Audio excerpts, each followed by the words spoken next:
Assalamualaikum warahmatullahi wabarakatuh. Perkenalkan, nama saya Irfan Muhammad Ghazali, NIM 430 2019 0055. Nah, di sini saya akan menyampaikan hasil tugas UAS mata kuliah Problem Solving and Decision Making. Dalam tugas UAS kali ini itu membahas tentang analisis pengelolaan organisasi. Dalam pembahasan analisis pengelolaan organisasi itu menggunakan beberapa analisis. Yang pertama analisis situasi, yang kedua analisis persoalan, yang ketiga analisis keputusan diri, yang keempat analisis persoalan potensial. Oke, langsung analisis situasi. Analisis situasi merupakan tahap pengumpulan data yang ditempuh peneliti sebelum merancang dan merencanakan suatu program. Analisis situasi bertujuan untuk mengumpulkan informasi yang mencakup jenis dan bentuk kegiatan, pihak atau publik yang terlibat, tindakan dan strategi yang akan diambil, taktik serta anggaran biaya yang diperlukan dalam melaksanakan suatu program. Pada umumnya, proses analisis situasi terdiri dari analisis situasi internal dan analisis situasi eksternal. Analisis situasi internal merupakan tinjauan ulang secara menyeluruh terhadap persepsi dan tindakan organisasi. Jenis dari analisis situasi internal adalah hubungan personal atau personal contact, atau informasi kunci atau key informant, atau internet, badan pengawas, advisory board atau ombudsman, dan penelitian lapangan. Analisis situasi eksternal merupakan tinjauan ulang secara sistematis latar belakang masalah yang berada di luar organisasi. Jenis dari analisis situasi eksternal mencakup data sekunder, survei, pengamatan, dan analisis isi.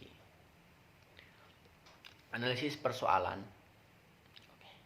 Analisis persoalan bertujuan mengidentifikasi perubahan yang menjadi penyebab dan suatu persoalan. Ilustrasi di bawah ini menggambarkan bahwa penyimpanan terjadi pada suatu situasi yang bersifat standar, normal, dan keadaan yang nyata yang ada. Dimulai dari apa, di mana, bila mana, terus luas. Terdapat beberapa proses untuk melakukan analisis persoalan, yaitu 1. Membuat deskripsi atau uraian mengenai penyimpanan yang terjadi. Yang kedua, merinci persoalan dengan cara mengenali fakta dan bukan fakta. Yang ketiga, mengidentifikasi perbedaan fakta dan bukan fakta. Yang keempat, mengenali dan mencatat perubahan yang terjadi. Yang kelima, mengembangkan sebab-sebab yang mungkin. Yang keenam, menguji sebab-sebab yang mungkin. Yang ketujuh, menentukan langkah-langkah pengujian atau verifikasi dari sebab yang paling mungkin.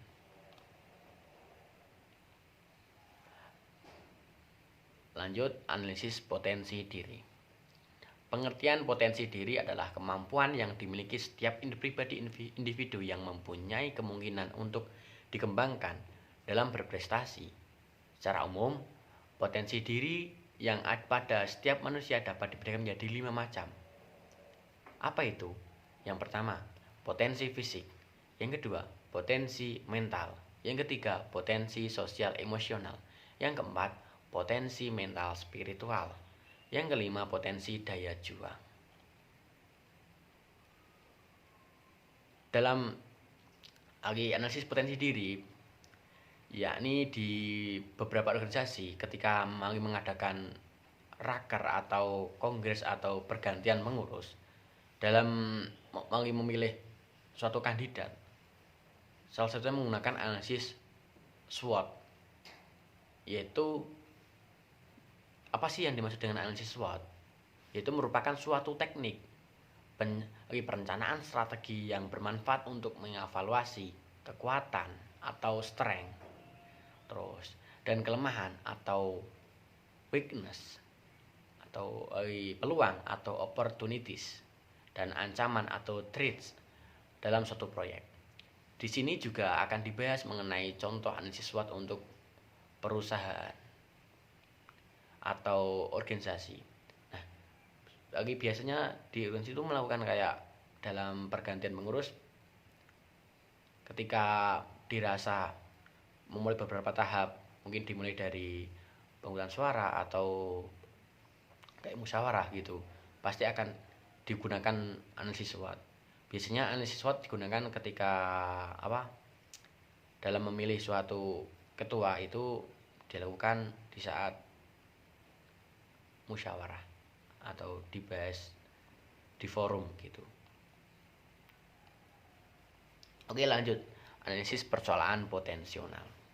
Analisis persoalan potensional adalah proses rasional yang didasarkan pada antisipasi kita terhadap peristiwa yang mungkin terjadi dan yang dapat terjadi di masa yang akan datang. Proses ini memungkinkan organisasi bertindak lebih aktif menentukan masa depannya dengan menggunakan apa yang kita ketahui dan atau dapat kita menentukan masa depan dengan menggunakan yang apa kita ketahui atau dapat kita asumsikan untuk menghindari konsekuensi negatif yang mungkin timbul. Analisis persoalan dilandasi pemikiran bahwa mencegah timbulnya persoalan adalah lebih efisien daripada memecahkan suatu persoalan yang dibiarkan berkembang. Dalam langkah-langkah proses analisis persoalan potensional terdiri yaitu mengidentifikasi daerah-daerah kritis. Yang kedua, mengidentifikasi persoalan-persoalan potensial. Yang ketiga, mengidentifikasi sebab-sebab yang mungkin.